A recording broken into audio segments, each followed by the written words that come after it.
États-Unis et la France veulent une réaction ferme contre la Syrie. Mais les États-Unis envisageraient une action imminente selon M.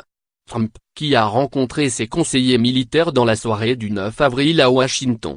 Le président américain et son homologue français se sont entretenus dans la nuit pour réaffirmer leur souhait d'une réaction ferme de la communauté internationale face à ces nouvelles atteintes à l'interdiction des armes chimiques et ont convenu de rester étroitement en contact.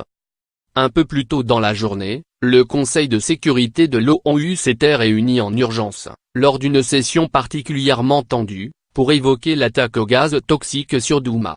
Menée dans la soirée du 7 avril, ce carnage chimique selon les mots de l'ambassadeur français, François Delattre, aurait fait une cinquantaine de morts et plusieurs centaines de blessés.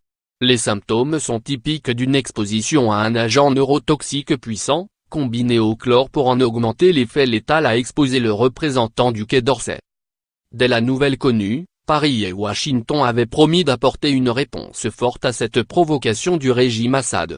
Les ambassadeurs ont donc esquissé, lors de ce briefing public, les contours d'une action contre le régime syrien sans évoquer clairement l'option militaire. Tout en colère rentrée, l'ambassadrice Nikki Haley a estimé, dans une déclaration très courte, que le moment était venu pour que justice soit rendue aux civils syriens. L'histoire se souviendra de ce jour comme de celui où le Conseil s'est acquitté de son devoir, ou au contraire comme du jour où il a démontré son échec total. Quoi qu'il en soit, les États-Unis vont réagir, a-t-il prévenu.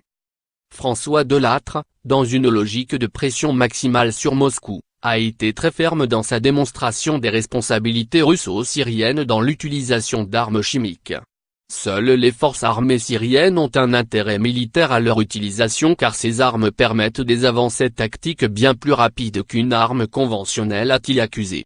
Dans l'ouest de la Syrie, pas un avion ne peut décoller sans l'autorisation de la Russie, qui contrôle les airs. Ces attaques sont donc intervenues soit avec l'accord tacite ou explicite de la Russie, soit malgré elle et en dépit de sa présence militaire selon l'ambassadeur. Et de conclure, la France assumera toutes ses responsabilités au titre de la lutte contre la prolifération chimique.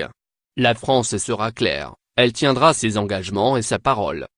Paris comme Washington, qui ont fait de l'emploi d'armes chimiques létales en Syrie une ligne rouge, se trouvent maintenant sous pression. Pour justifier le passage à l'action militaire, les deux pays pourraient saisir de nouveau rapidement le Conseil de sécurité. Les États-Unis ont déjà fait circuler un projet de résolution qui pourrait être soumis à un vote dès mardi. Lire aussi. Syrie, où se situe la ligne rouge sur les armes chimiques? Le scénario est écrit d'avance, estime un diplomate. Le veto russe est quasi assuré, mais il arrangera tout le monde, les Russes, qui prouveront qu'ils restent fidèles à leur ligne, et les Occidentaux, qui montreront qu'ils ont, de bonne foi, essayé toutes les options diplomatiques avant de recourir à la force.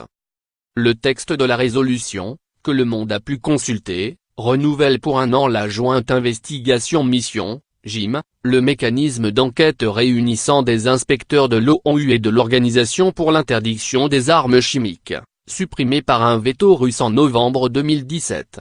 Il demande en outre au régime syrien de fournir les noms des pilotes qui auraient pu se trouver en vol le 7 avril à l'heure de l'attaque, ainsi que les plans de volume. Le représentant russe, Vassily Nebenzia, a d'ores et déjà averti du caractère inacceptable d'une telle résolution.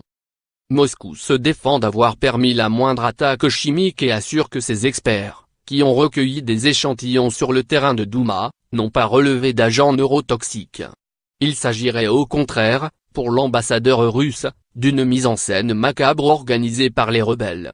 Depuis Genève, le haut-commissaire de l'ONU aux droits de l'homme, Zeid Ra'ad al-Hussein, a appelé à un sursaut le monde et en particulier les États dotés d'un droit de veto, au Conseil de sécurité, doivent se réveiller rapidement face aux dommages irréparables qui sont causés à l'un des piliers les plus importants du contrôle des armes, évoquant une violation manifeste de la Convention sur l'interdiction des armes chimiques.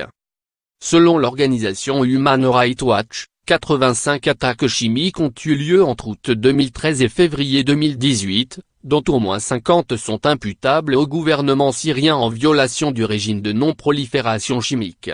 Si des frappes sont conduites contre le régime syrien, Elles sont justifiées par la nécessité de rétablir le tabou sur l'usage d'armes chimiques qui risqueraient de pulvériser l'ordre international, assure un diplomate. Passée la tempête, il sera alors temps de travailler à recréer un mécanisme d'enquête consensuel impliquant la Russie.